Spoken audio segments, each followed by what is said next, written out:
আসসালামু আলাইকুম প্রিয় ভাই ও বোনেরা, আপনারা সবাই কেমন আছেন? আশা করি আল্লাহর অশেষ রহমতে সবাই ভালোই আছেন।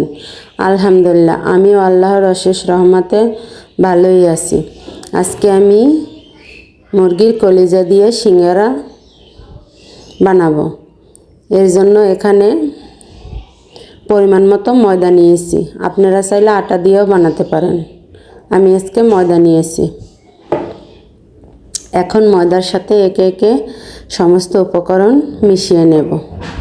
এখানে আমি কালি জিরে নিয়েছি। আপনাদের কালি জিরেটা পছন্দ না হলে না দিলেও হবে।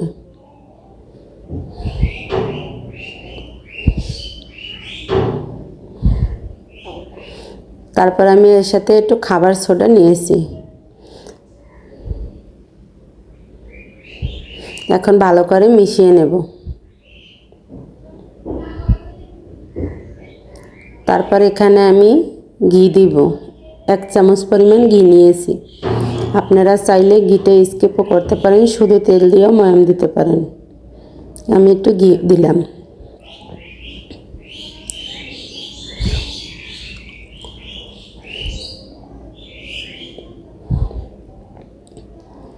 এখন পরিমাণ মতো লবণ দিয়ে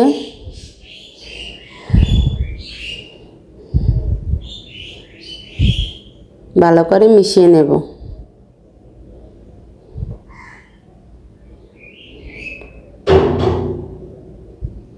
সাথে আমি 1 চামচ চিনি দিলাম। চিনিটা দিলে খাস্তা ও মুসমুসে হতে সাহায্য করে।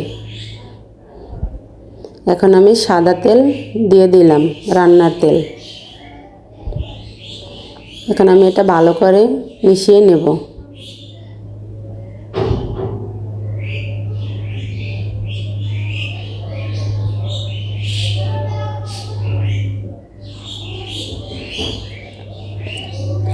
যে সকল ভাই বোনেরা আমার ভিডিওটি দেখেন এবং লাইক সাবস্ক্রাইব করেন, কমেন্ট করেন, তাদেরকে অন্তরের অন্তঃস্থল থেকে অসংখ্য অসংখ্য ধন্যবাদ। আর যে সকল ভাই বোনেরা আমার ভিডিওটি দেখতে দেখতে একটা লাইক দিতে ভুলে যান, তাদেরকে অনুরোধ, প্লিজ একটা লাইক দিয়ে ভিডিওটি কন্টিনিউ করবেন। আমার ময়দাটা মাখা হয়ে গেছে। আমি এখানে অল্প অল্প পানি দিয়ে ময়দাটা সুন্দর করে মেখে নিয়েছি। এখন আমি একটা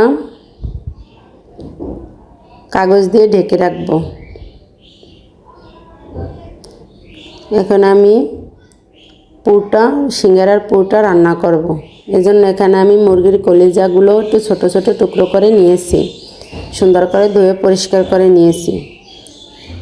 এখন ফ্রাই প্যানে অল্প একটু তেল দিয়ে কুচানো পেস্ট একটু নেড়ে চেড়ে আদা রসুন বাটা দিয়ে একটু ভেজে নিব।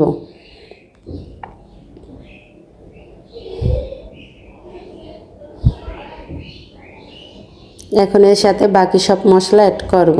ধনিয়ার গুঁড়া পরিমাণ মতো, হলুদের গুঁড়া, মরিচের গুঁড়া। এখানে আপনারা চাইলে কাঁচামরিচও দিতে পারেন। আমি মরিচের গুঁড়া দিলাম, যেহেতু আমি মুরগির কলিজা দিব, এই জন্য। কাঁচামরিচ দিলে কালারটা অত সুন্দর আসবে না, এই জন্য আমি গুঁড়ামরিচ দিলাম। এখন কলিজাটা দিয়ে একটু নেড়ে চেড়ে কষিয়ে নিয়েছি। তারপরে একটু পানি দিয়ে ভালো করে কষিয়ে নিব। এখানে আমি শাল, এলাচ, তেজপাতা, সাদা কালো গোলমরিচ এটা গুঁড়ো করে দিয়েছি। যেহেতু সিঙ্গারার ভিতরে দিব, তার জন্য এগুলো আস্ত দিলে অতটা ভালো লাগবে না, এই জন্য গুঁড়ো করে দিয়েছি। সোজা একটা গরম মশলা বানিয়ে দিয়েছি। এখানে আমি সাথে কিউব কিউব করে ছোট ছোট করে আলু কেটে নিয়েছি। আলুগুলো দিয়ে একটু কষিয়ে নিয়েছি। এখন পরিমাণ মতন ঝোল দিয়ে দেব সিদ্ধ হওয়ার জন্য।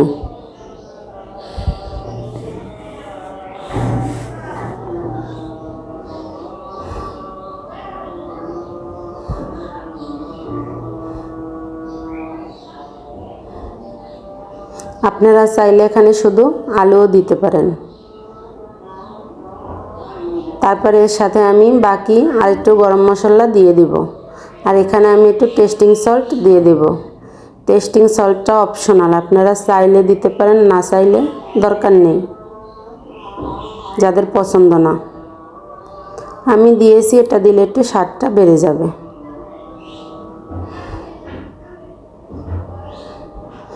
কথা বলতে বলতে আমার পুরটা রেডি হয়ে গেছে। এখন আমি ময়ামটা সুন্দর করে মেখে নিব একটু, তারপরে একটু লেচি কেটে নেব রুটির মতন করে। আপনারা যে যেরকমের বানাবেন সে ওরকমের লেচি কেটে নেবেন। আমি এটা আধা ঘন্টা রেস্টে রেখে দিয়েছিলাম। এখন রুটিটা বেলে নিব।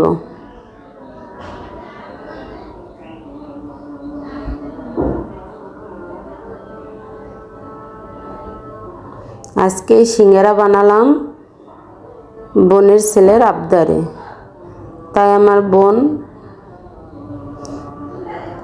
আর আমি দুজনে মিলেই বানিয়েছি।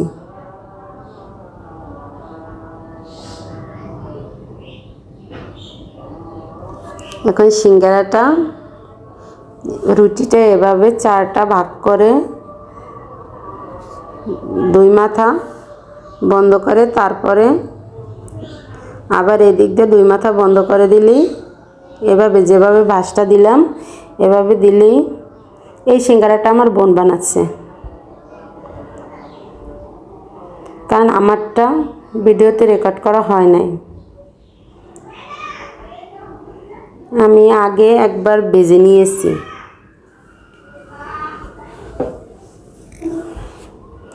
ওইটাও ভিডিওতে ধারণ করা হয় নাই।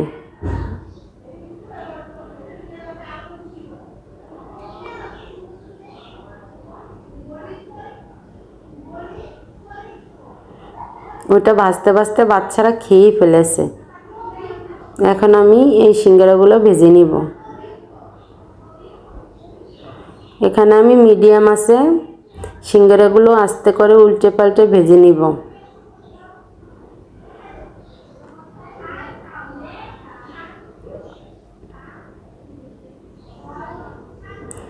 এই সিঙ্গারাটা বাচ্চারা ভীষণ মজা করে খেয়েছে, আর এটা খেতে দারুণ মজা হয়েছে। আপনারাও একদিন এরকমের বানিয়ে খাবেন। এটা অনেক মুসমুসে হয়েছে আর অনেক মজা হয়েছে।